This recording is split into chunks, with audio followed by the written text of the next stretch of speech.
Well, thank you very much, and good afternoon. Welcome to our community comment program on this Veterans Day, a day that we have oftentimes here at WBEV taken to take a closer look at our veterans, some of the programs that they have. We're going to be speaking with the Dodge County Veteran Service Officer a little bit later in the program. A representative from the Badger Honor Flight will also be joining us a little bit later. One of the things that we'd like to do over the years here on Veterans Day on WBEV is speak with somebody who's had experience in the U.S. military that's from the area that could lend some special insight into the experiences they've had, the decisions that went into their becoming a member of the U.S. military. And we have that opportunity today. Would like to welcome into the conversation a 1997 graduate of Beaver Dam High School, a gentleman who has spent 25 years in the military, 17 years active duty in the United States Air Force. He is a lieutenant colonel in the Florida Air National Guard. I want to welcome into the conversation Lieutenant Colonel Luke Sustman. Thank you very much for joining us today, sir. Thanks, Craig. We want to begin kind of simply enough. You're a Beaver Dam native, grew up here in Beaver Dam, graduated from Beaver Dam High School. Yes, sir, that's correct. I was born in 1979 in Beaver Dam. My parents still live there. I went to St. Stephen's and then Washington Elementary, went to Beaver Dam Middle School, graduated from Beaver Dam High School, like you said, in 1997. Parents still live there today. My in-laws still live there. I married a Beaver Dam girl, and now we are currently living in Mary Esther, Florida. And is your wife, the Beaver Dam girl, is she affiliated with the military in any way?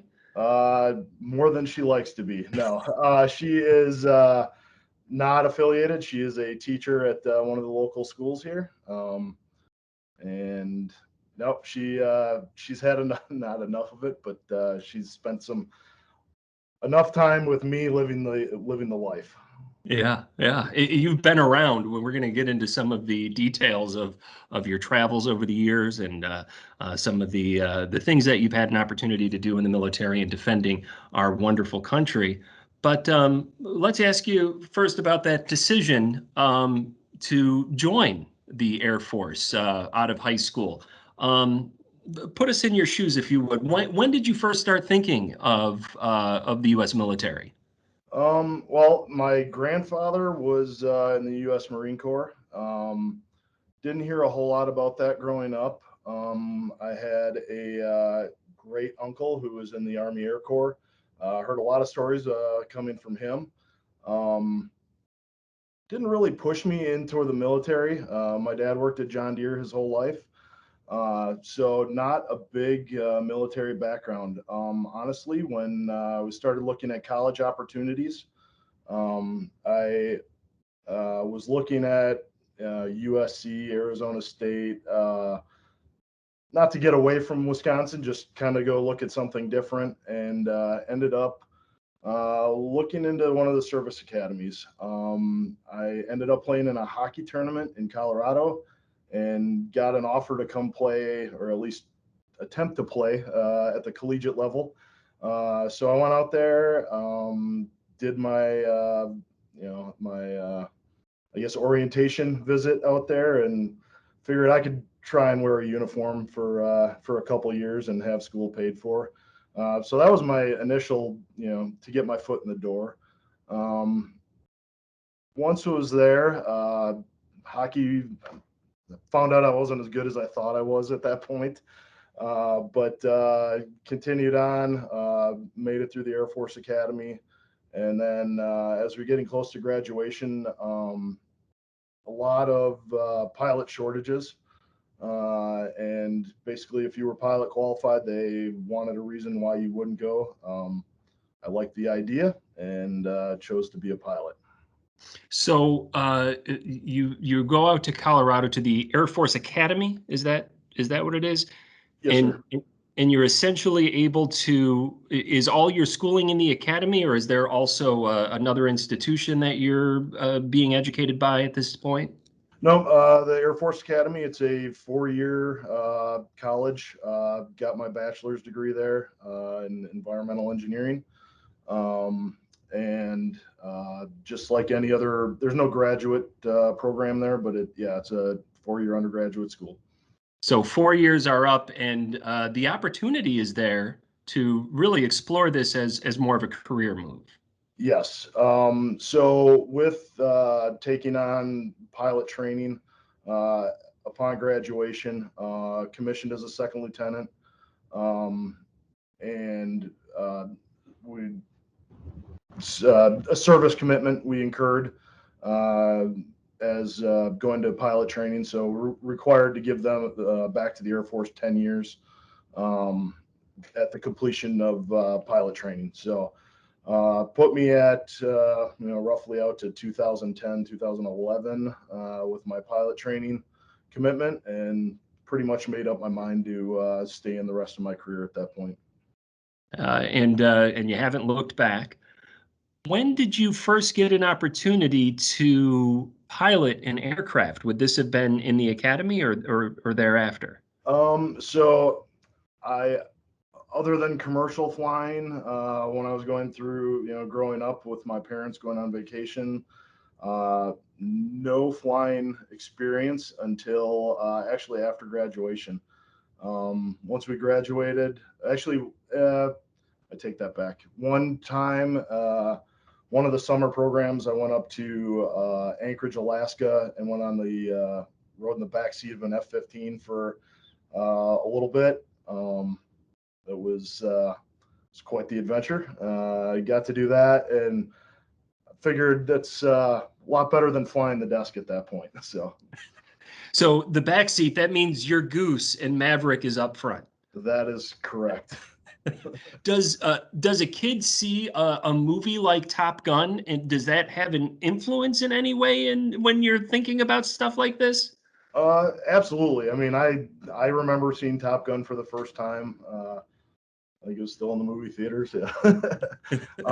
But yeah, I mean, I know I know a lot of the military services still emphasize, you know, generally in any military type movie, there is a recruiting spin, or a recruiting desire that goes on along with it. So, there's always military advisors that go along with those movies to gear the message towards what what the military would like, that help them in recruiting.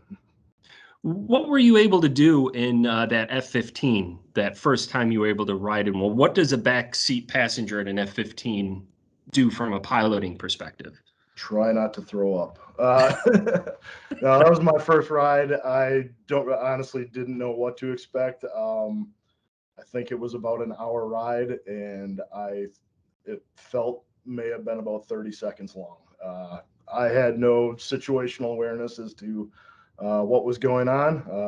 Like I said, I was strapped in and along for the ride.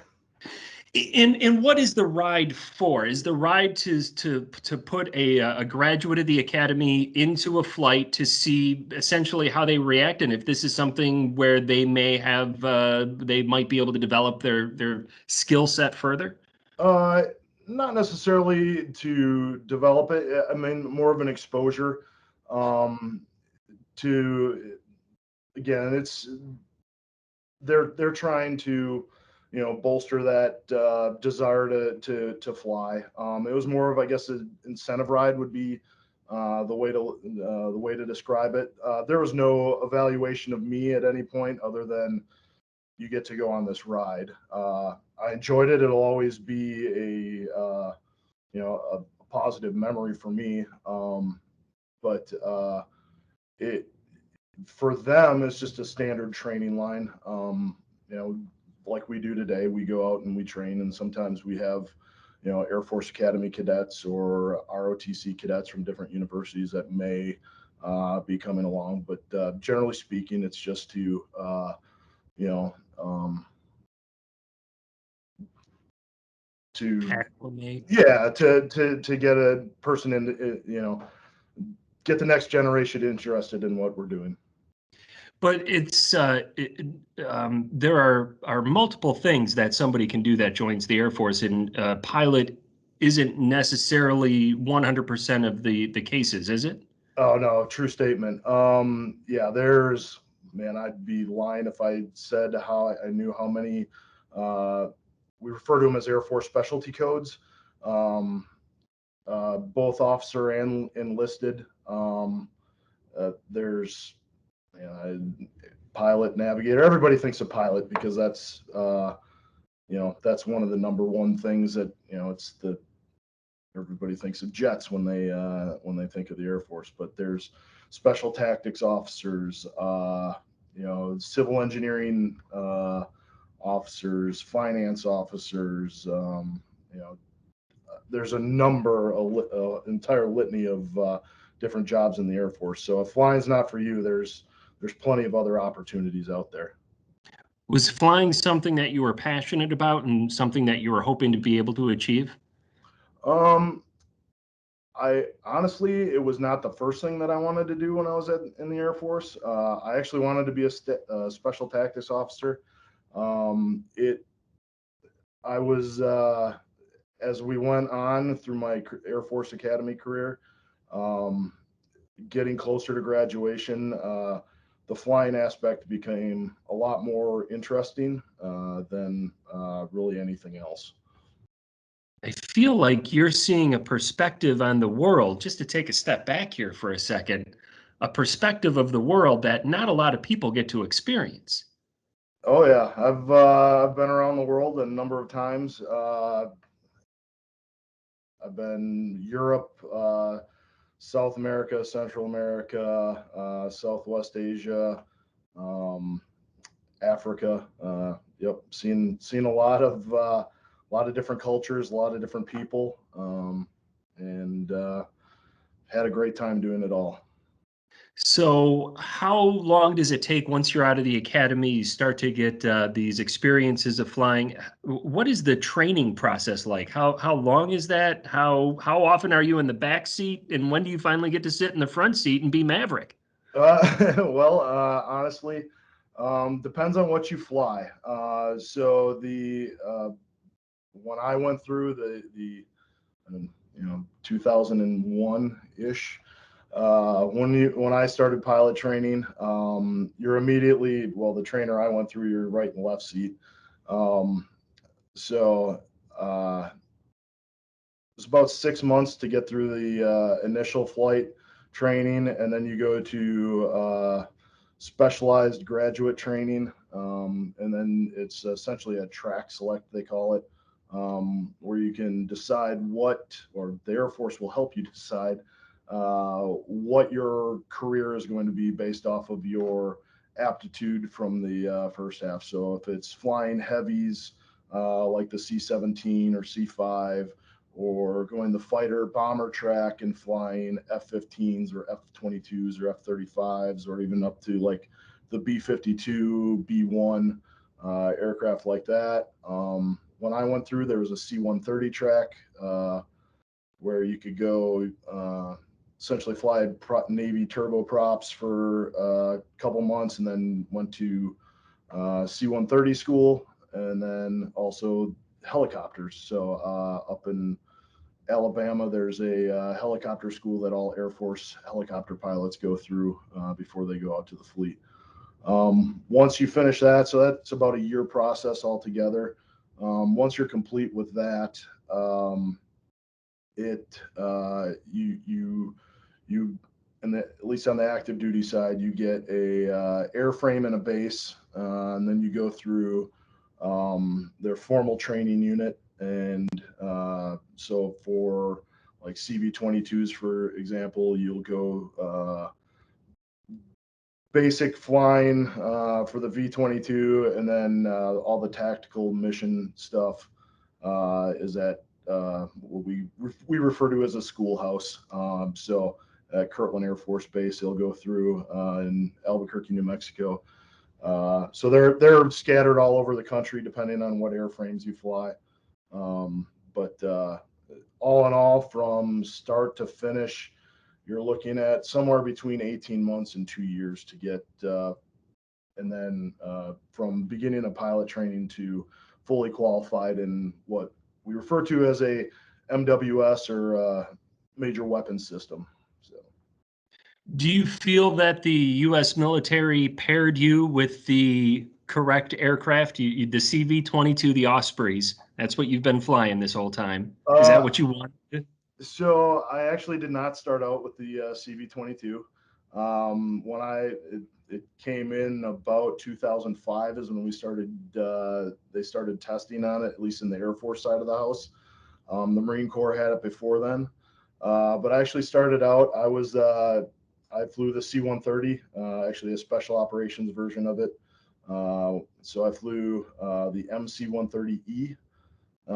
Flew that for about 4 years, and then about 3 years, and then was voluntold to go to the CV-22. So my squadron commander, I was a relatively young captain at the time, and said, "What do you think about CV-22s?" And I said, "I have no idea what you're talking about." And he said, "Congratulations, you're going to fly them." How is that easy jump to make from the C-130s or the MC-130Es to the CV-22s, or does that require extra training? There is extra training. It's evolved over the years. We've gone different trials. It's not really a helicopter. It's not really an airplane. It's kind of a mishmash of both airframes. So we've gotten guys from the fixed wing like airplane, typical airplanes, and we've gotten guys from the helicopter units, and we've had guys who've done great, or sorry, we've had crew members who've done great, and we've had crew members that haven't done so hot in the transition. So for me, when I went through, it was our airframe was the MC-130. We had a terrain following radar, which allowed us to fly basically in any weather, really low to the ground. And the CV-22 was getting that as well. So when we initially stood up the CV-22 community, we had MC-130 guys who had terrain following experience. And then we also had a number of guys that had flown helicopters, and kind of put us together and said, "Figure it out, learn how to fly this tactically." So if I've got my numbers right, 3,000 flying hours, 750 combat hours to date, or thereabouts. that's in the CV-22. I'm approaching about 5,000 total flight hours. So About 5,000 total. I want to take a deeper look at those combat hours and the flying hours in general. We are going to have to take a break before we do that. But before we go to the break, share with us just what it's like. What is it like to be up there piloting, $1 million aircraft, weighs however many tons? It's you in the blue sky. What is that like? it's pretty liberating. I enjoy it's. I mean, it's a total different sense of freedom. There's all new senses that you're gonna get. It's not all, it's not all awesome. There's a lot of induced stress, self and environmentally induced stress. But not everything goes the way you want it all the time. So, pilot training, I thought, did a great job preparing us for for going out and doing that. And so day to day, we go out on training sorties. We currently we're flying about 5.5 hour sorties. And we basically do cover the entire gamut of what is expected of us, in combat. So, takeoffs and landings. We'll do aerial gunnery. Most of our flying is done at night. So almost all of my time is under night vision goggles. So doing that in adverse weather in the mountains, and then going air refueling, airdrop type stuff. Just it's doing all that and preparing ourselves for the real world mission that comes down. So. And we're going to look at that a little more closely. Our guest here, Lieutenant Colonel Luke Sustman. He is with the Florida Air National Guard, 25 years in the military, starting in the United States Air Force. We do have to take a break here. We'll be back in just a few minutes. And we're back here on Community Comment, our special tribute to veterans program on this Veterans Day Thursday. And we want to thank you for joining us. A note that this is a pre-recorded conversation that we had with Lieutenant Colonel Sustman yesterday. We conducted that interview via video conferencing app, and you can see this video on our website, dailydodge.com. It should be up there now, and it will be up there if you want to check it out, perhaps after this program, or you want to go there right now. So in the first segment, we had some good insight into the experience of setting out on your own, joining the military, and the training that took you to where you are today. I want to get into that a little bit more. You mentioned that you've been, essentially all around the world as part of this opportunity with the U.S. military. 750 combat hours. Where are some of the places that you've been? You mentioned South America. I think you mentioned Europe. Where have you all been? I've gotten mid-teens, I believe, in my number of combat deployments. They've taken me, all over the globe. The Horn of Africa to, Iraq, Afghanistan. I've seen both of those a number of times. It's Southwest Asia's are, obviously wherever there's conflict going on, we typically will be there in some capacity. What was your first experience in combat in the U.S. Air Force in this position? Do you recall? I actually I was lucky enough in MC-130Es. We had deployed. It was shortly after 9/11. It was, shortly. I think by the time I went and had finished up training and stuff, it was probably December of 02-ish. So it was pretty early on. But I was deployed to Karshi-Khanabad in Uzbekistan. And then we were flying into Afghanistan pretty much every night. That was my first experience. What was that like for a kid out of Beaver Dam to now be here flying in one of America's, at that point, that was still a relatively new war that we're talking about. I mean, that had to be quite an experience, I would think. Oh, absolutely. It was again leaning back on our training and stuff. A lot of the nights it was, we had what we refer to as a hard crew. You fly with the same people, you deploy with them. So the same crew every night that you flew with. So good nights and bad nights. Basically flying over, helping personnel out in the field, going airport to airport. What was airstrips to airstrips at that point in time, helping get supplies out, refueling helicopters, doing a lot out there. There's flying along. It's, it felt like you're flying over, the desert of New Mexico, or, over the flatlands of northern Florida, and then you'll see a burst of tracer fire. And so, it's surreal, I guess, to put it best. Did you find yourself in a dangerous situation at any point during that? Yeah, a handful of times. Obviously, working special operations all over the world. We were usually there, front line, So yeah, I've had a number of hairy experiences. We've returned with, you know, pull holes in aircraft, and gone in to pull injured troops out. And but we're trying to do everything in the clandestine area, and not be detected. So thankfully we had all the night vision stuff. Working at night helped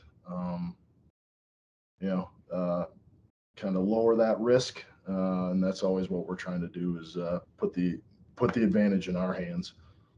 What does that look like, going back to retrieve personnel in enemy lines? I believe was the wording you used. What are the logistics of that for a pilot? So a lot of times it's we're working jointly with our the other services soft members. So whether you're talking Navy SEALs, Army Rangers, along that line, the habitual relationships that we're building with these other members, building that level of trust between us and them, allows us to work in close, you know, have a good relationship to conduct these types of operations. So they have a certain expectation that I'm going to meet a certain, their standard of service, and working with the same guys over and over again, getting to know everybody. They know what to expect out of me, and I know what to expect out of them. So I know that I know what they want from me, and I can put them into the position to go help these guys out. As far as what we're doing, we're flying guys where they need to get in and out. So whether that's a rescue capacity, or a life-saving capacity, or even the combat, knocking on doors and you know delivering swift violence in the middle of the night. And you're piloting this whole time? You're in the aircraft this whole time? Do you find yourself outside the aircraft in a mission at any point? Not really. I mean, we'll no, typically not. Well, I won't say that I haven't, but not in anything that it hasn't been under my control. But we're always prepared. We're prepared for that situation. We've gone through uh, survival school, to just in case we were to find ourselves in that kind of position, how to, evade, and, uh, get re, reacclimated to, or reconstituted to the United States. So.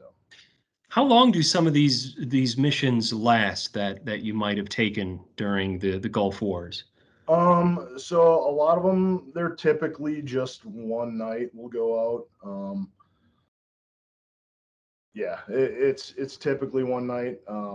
We have a crew duty day that we will typically follow.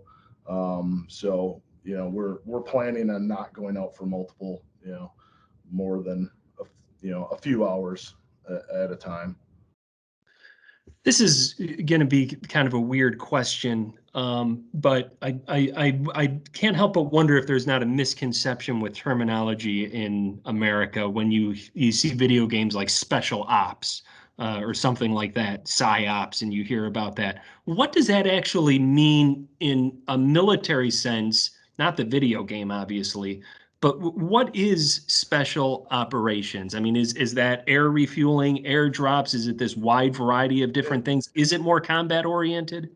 So typically it's more combat oriented. The term is kind of synonymous with U.S. Special Operations Command.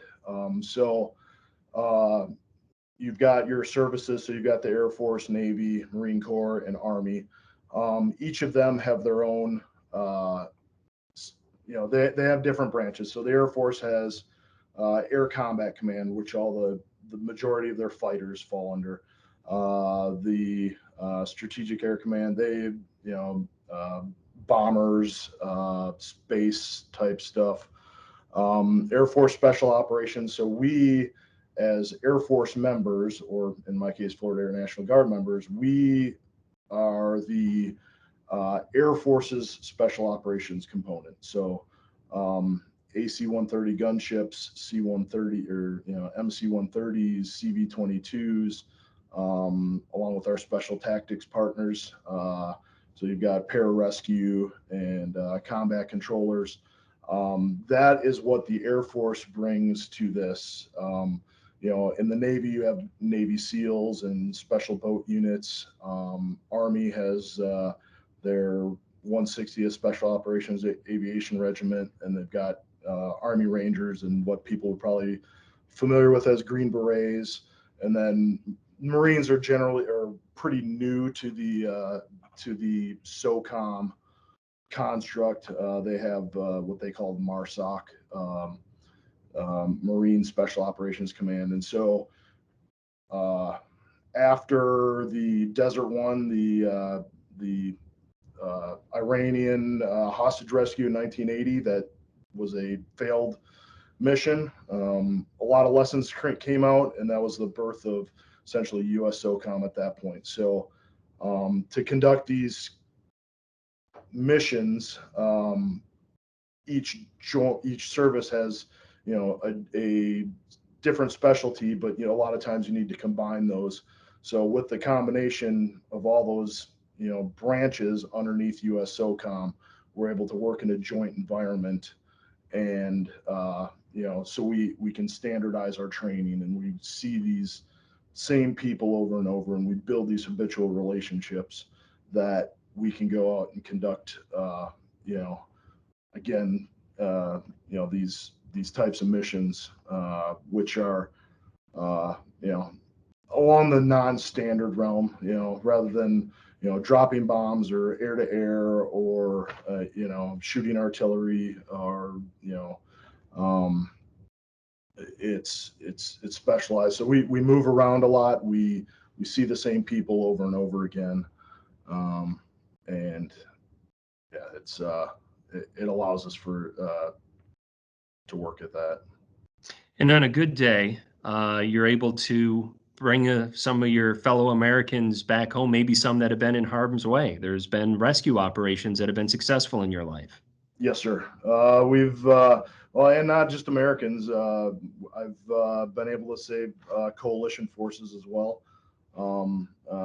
We've gotten a casualty evacuation call. Some troops out in the field have gotten hit by an explosive device, improvised IED, improvised explosive device. And we were able to fly out to the middle of the desert and get these guys back to good health care. So what does that mean? You're able to fly out to the middle of the desert. Is there an airstrip around where you land? Are there what does a rescue operation look like? Can you maybe walk us through a specific example as much as you can within, Okay, so typically we'll have our communications will be all standardized, so we know who we're talking to.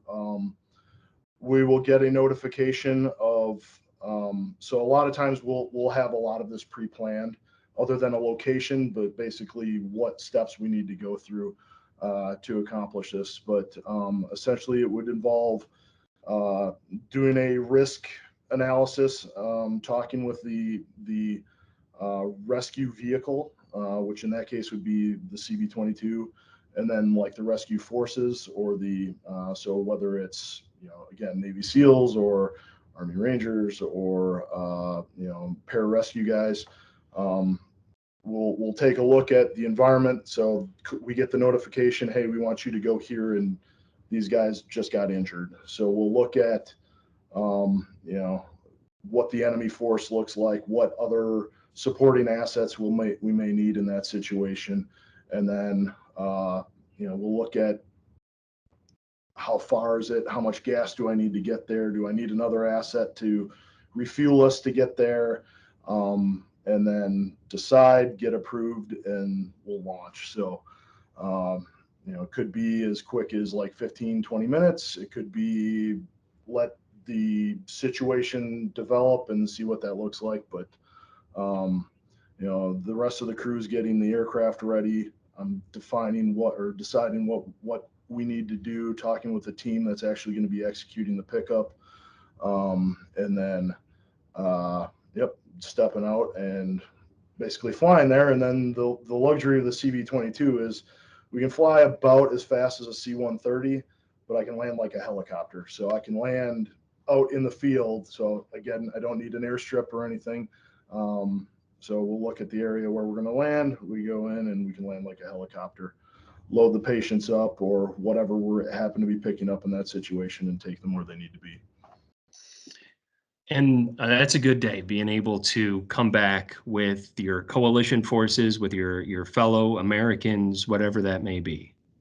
Yes, absolutely. There have been bad days? Yep. Yep. I lost a couple good friends in Afghanistan. They crashed in 2010, and yep. Sorry to hear that. No, it's all right. This has been a number of different combat missions that you've participated in over the years. And I'm again very sorry to hear when something goes south.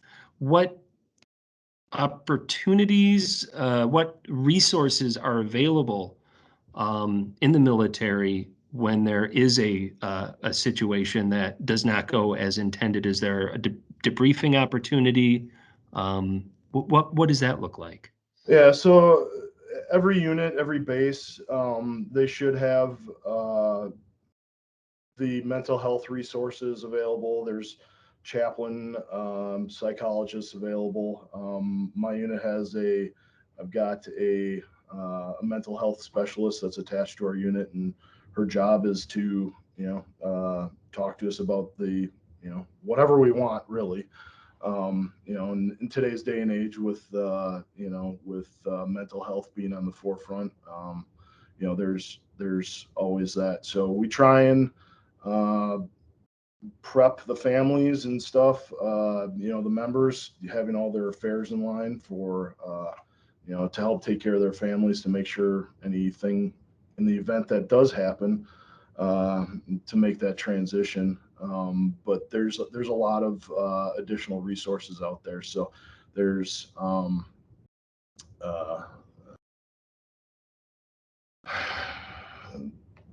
again, there's financial institutions out there. There's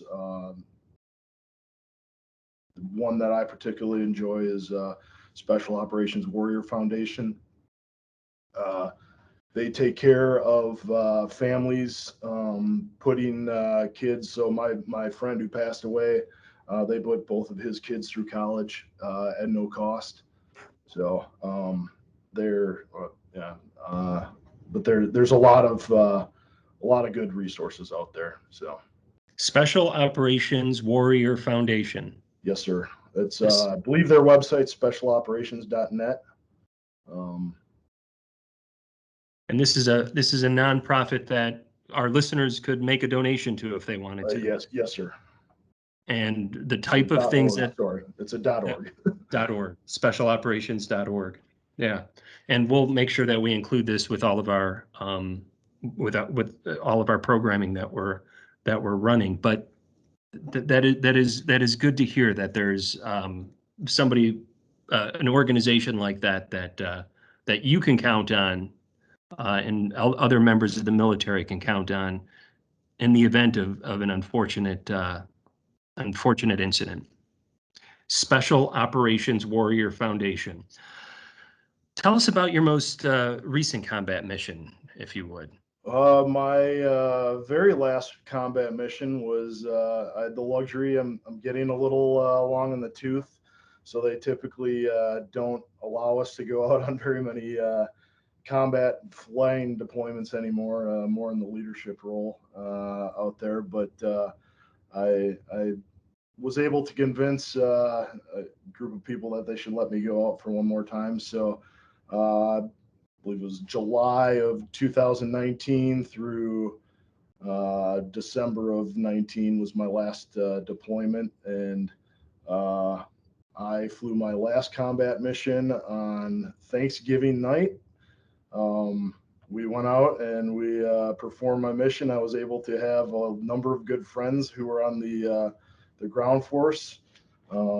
We were able to, we had a successful mission. We came back and we all ate turkey and mashed potatoes out of a styrofoam box in the back of a CV-22.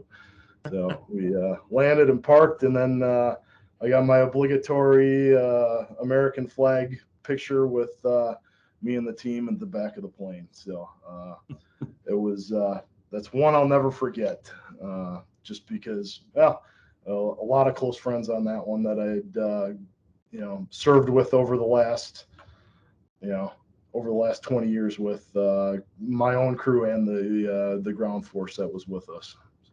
Can you tell us what part of the world that was? I'd rather not. That's okay. And this is a program that we've done for years here, and for all of those years, John Moser, who is no longer with us, was the host of the program, and he always did such an excellent job asking very relevant and pointed questions. And I hope I could just do even a quarter of what he's able to do. But one of the questions that he would ask that you just touched upon there quite frequently is, how is the food? Now, Thanksgiving night, it sounds like the styrofoam box and the turkey and everything like that. I get that. But generally speaking, we're talking 25 years of military service here, from the academy until, I imagine you probably just had lunch this afternoon. How is the food? Depends on where you go and who's serving it. Yeah, I have had fantastic. I've been to fantastic hotels and gotten fantastic food. And I have been in, even recently, I've eaten the MREs, the meals ready to eat. So it really depends on the environment that you're in, the location you're at that's in. Generally, they kind of take care of you, but probably like anybody else, it's, chicken tender night's the best night. Everybody gets excited for that. I mean, even at 42 years old, I still get excited about it. When you were 18, that's when you embarked upon this journey. You've got kids at the Beaver Dam High School, any high school now, but you've got kids at your alma mater that may be thinking about this career path for themselves. What do you have to say to those kids? Uh, you know, Everybody's journey is going to be different. I know mine was completely different, even with people in my own squadron. My journey is different. There's lots of opportunity out there, and it's not just the Air Force. There's, the Navy and the Marines and the Army as well. They all have something different to offer. But there's days that I don't enjoy what I do, but my wife puts it in perspective, and she said you probably wouldn't be enjoying those anywhere else. And I look at the camaraderie that I've built over the past 25 years. My best man in our wedding, I still talk to him. I went and had lunch with one of my groomsmen today.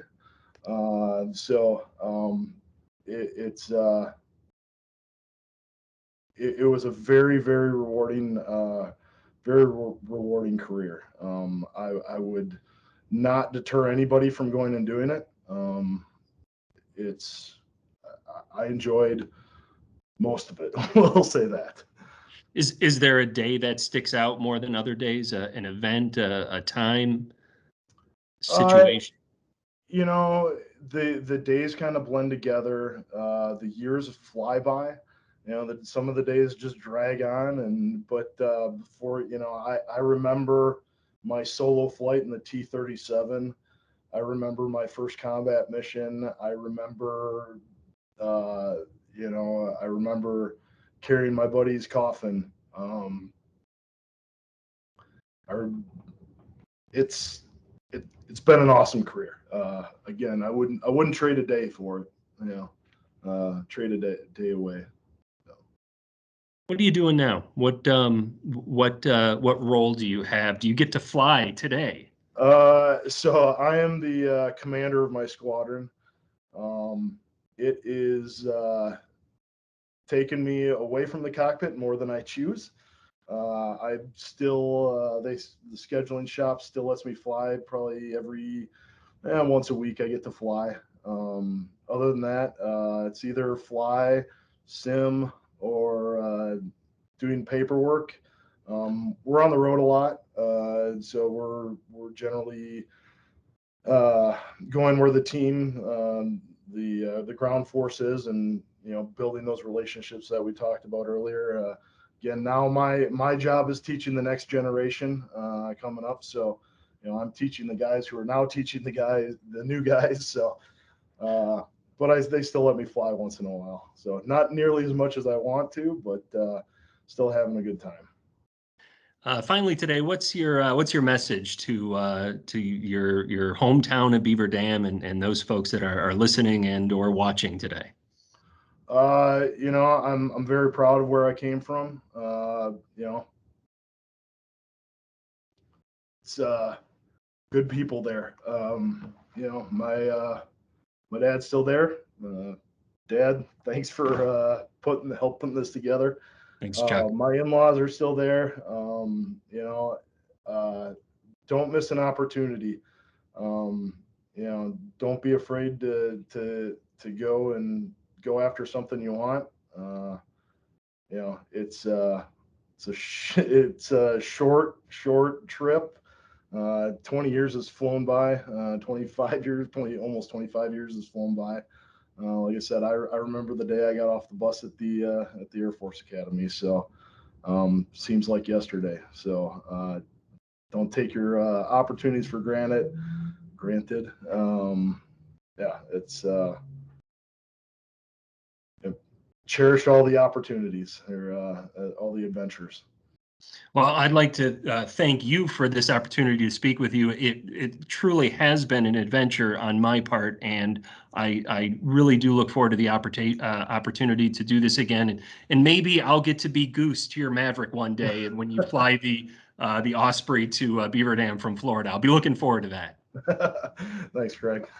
Thank you. Once again, Lieutenant Colonel Luke Sustman of the Florida Air National Guard. It's about 25 years here in the military, most of that U.S. Air Force, and he is continuing to defend our country to this day. We do have to take a break. When we come back, we will be speaking with Jim Bublitz from Badger Honor Flight, but up next, our Dodge County Veteran Service Officer, Andy Miller, will be joining us. Again, thank you very much, Luke. Thanks, Craig.